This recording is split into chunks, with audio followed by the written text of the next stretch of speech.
हाय दोस्तों, कैसे हैं आप सब लोग। आई होप आप सभी लोग स्वस्थ और मस्त होंगे। तो चलिए दोस्तों, आज मैं आप लोगों के लिए आपके favourite TV serial show Anupama के लेटेस्ट एपिसोड के नए नए अपडेट्स लेकर एक बार फिर से हाजिर हूं।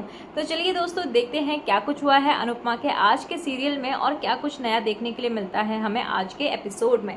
तो वीडियो को शुरू करने से पहले दोस्तों, अगर आपने अभी तक वीडियो को लाइक शेयर सब्सक्राइब बिल्कुल भी नहीं किया है तो प्लीज सबसे पहले वही करिएगा।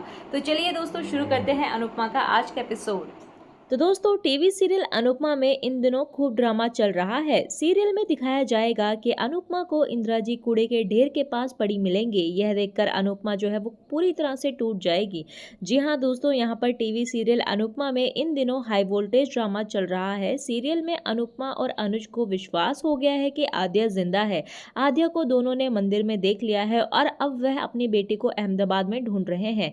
दूसरी तरफ सागर और मीनू एक दूसरे के लिए तड़प रहे हैं। सागर को प्यार का एहसास भी हो गया है, लेकिन यहाँ पर मीनू को जो है वो अभी तक एहसास ही नहीं हुआ है, जिस वजह से वो काफी ज्यादा परेशान नजर आएगी। इन सब के बीच बापूजी भी आशा भवन लौट आए हैं। अब नए एपिसोड में नया ड्रामा होगा और अनुपमा के सामने आएंगी परेशानियों की घड़ी। तो चलिए दोस्तों, देखते हैं टीवी सीरियल अनुपमा के अपकमिंग एपिसोड में हमें क्या देखने के लिए मिलेगा। तो अनुपमा अनुज को दवा देने के लिए उसके रूम में जाती है और तब अनुज आद्या की तस्वीर सजा रहा होता है और अनुपमा भी उसकी मदद करने के लग जाती है। और ये सब करके अनुज और अनुपमा को काफी ज्यादा खुशी मिलती है और वो काफी ज्यादा खुश नजर आते हैं।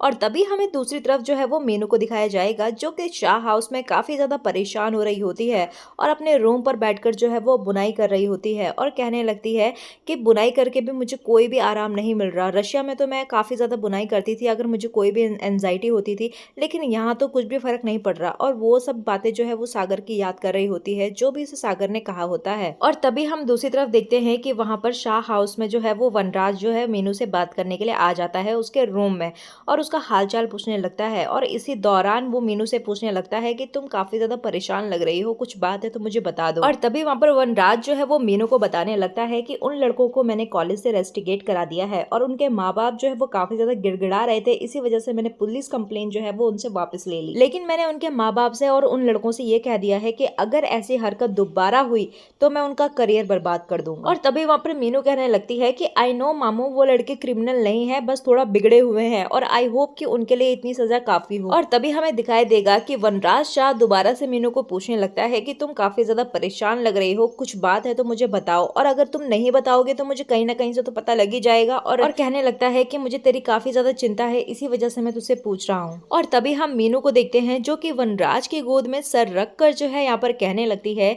कि शायद कल जो कुछ भी हुआ इसी वजह से मैं लो फील कर रही हूँ या फिर मेरी तबीयत ही ठीक नहीं है, जो मुझे कुछ भी अच्छा नहीं लग रहा। और इसी दौरान मीनू और वनराज को बातें करते देख पाखी और तोशु जो है वो काफी ज्यादा उनको जलन महसूस होती है और वो दोनों ही मीनू को कोसने लगते हैं। और तभी वहां पर पाखी मैडम जो है वो कहने लगती है कि हम पापा के सगी औलादी है ना, या फिर वो हमें कचड़े के डब्बे से उठा के लेकर आए हैं, और भांजी को इतना ज्यादा प्यार और सगे बच्चों को इतनी डांट फटकार। और तभी वहां पर तोशु कहने लगता है ये सब कुछ गलत करने के बावजूद भी पापा की लाडली बेटी बनी हुई है और हम जिन्होंने कुछ भी गलत नहीं किया तो हमें सोतेले बच्चों की तरह डांटते रहते हैं। और तभी हम पाखी मैडम को देखते हैं जो कि कहने लगती है कि अरे मैं मिस मीनू का पीछा इसी वजह से कर रही थी ताकि मुझे इसके खिलाफ कोई सबूत मिल जाए और जिसको मैं पापा को दिखा पाऊं, और ताकि हम जो है उनकी गुड बुक्स के अंदर हो जाए और ये जो है उनसे आउट हो जाए। लेकिन इस मीनू ने तो मुझे बाद में चकमा दे दिया और इसी वजह से यहाँ पर ये सब कुछ हो गया। और तभी तोशु कहने लगता है कि तुझसे तो वैसे भी कुछ नहीं हो पाएगा। तो यहाँ पर पाखी कहने लगती है कि भैया आप तो बिल्कुल चुप ही रहो, आपसे कौन से कुछ हो पाया है अभी तक। और तभी हमें मीनू को दिखाया जाता है जहाँ पर मीनू जो है वो अपने मामा से क्वेश्चंस करते हुए नजर आती है कि मामा, मैं बचपन से ही अपने मम्मी पापा से ज्यादा आपके और मामी के साथ जो है वो ज्यादा क्लोज रही हूँ, लेकिन मुझे नहीं पता कि आप दोनों के बीच में ऐसा क्या हुआ है जिसकी वजह से आप जो है वो मामी को इतनी ज्यादा नफरत करते हो। और तभी वहां पर मीनू कहने लगती है कि मुझे मामी के लिए काफी ज्यादा बुरा लगता है कि उन्होंने हमेशा जो है वो हर रिश्ता जो है वो ईमानदारी से निभाया है, लेकिन फिर भी उनके साथ हमेशा बुरा होता है। और तभी यहाँ पर वनराज कहने लगता है कि उसके साथ जो कुछ भी हो रहा है ना बेटा, वो उसकी जिम्मेदार खुद है, तुम उसके बारे में मत सोचो और अपने बारे में सोचो। और तभी वहाँ पर वनराज जो है वो मीनू को कहने लगता है कि तू जिस काम के लिए, जिस चीज के लिए यहाँ पर आई है वो काम कर, एक अच्छी सी बड़ी डॉक्टर बन जा, जिससे कि मेरा भी सर ऊंचा हो जाए। और मेरे दोनों बच्चे तो मेरा सर कभी ऊपर कर ही नहीं पाए, इनफैक्ट उन्होंने तो हमेशा से मेरा सर जो है वो नीचे झुकाया है और मेरी बेइज्जती की है, और मैं नहीं चाहता कि तू भी उन दोनों की तरह बने। और तभी वो ये कहकर जो है वो वहां से जाने ही वाला होता है कि मीनू को कॉल आने लगता है। और वहीं हम दूसरी तरफ सागर को देखते हैं जो कि काफी ज्यादा परेशान हो रहा होता है और मीनू को याद कर रहा होता है। और तभी वहां पर बालाजी आ जाते हैं और सागर को कहने लगते हैं कि तूने जो कुछ भी किया मीनू के साथ वो तूने बिल्कुल भी अच्छा नहीं किया, तुझे उसे कॉल करके उसे सॉरी बोलना चाहिए। और तभी हम देखते हैं कि मीनू को जो कॉल आ रही होती है वो सागर की आ रही होती है, लेकिन यहाँ पर वनराज भी बैठा हुआ होता है।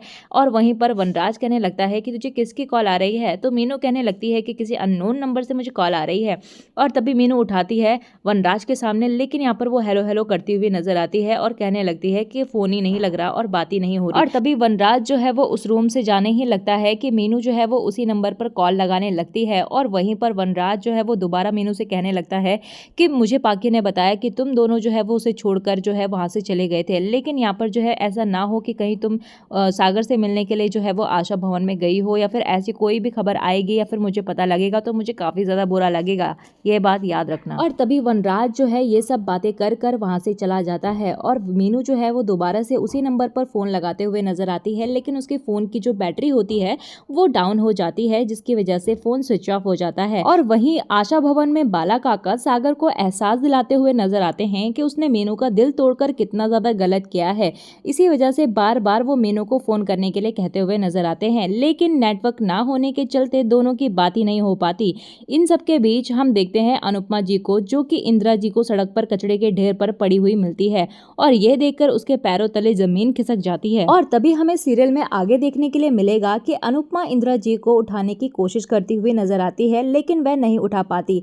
वह लोगों से मदद करने के लिए कहती हुई नजर आती है, लेकिन सड़क पर मौजूद कोई भी इंसान जो है वो सामने नहीं आता, जिस वजह से अनुपमा भड़क जाती है। दूसरी तरफ हम बापूजी और बालाजी को आशा भवन में देखते हैं जो कि बाहर बैठे हुए होते हैं। और तभी वहां पर मीनू जो होती है वो शाह हाउस से उन्हें देख लेती है और उनके पास भागकर आ जाती है।